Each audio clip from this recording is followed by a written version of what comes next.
aquí, qué lindo es un tesoro que descubrí.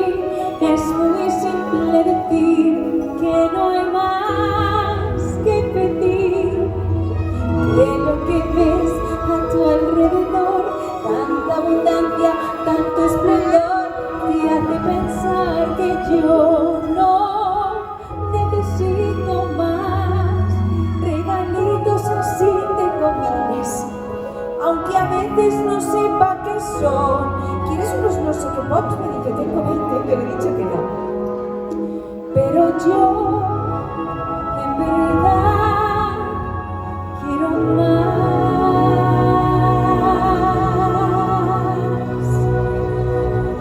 Yo quiero ver algo especial. Yo quiero ver una bella danza y caminar con los... ¿Cómo se llaman? Pies, sí. Solo nadar no es original. ¿Por qué no tener un par de piernas y salir a pasear, como dicen, a pie, y poder ir a descubrir que siento al estar ante el sol?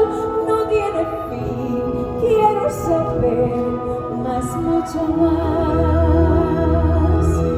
¿Qué debo dar para vivir fuera del agua?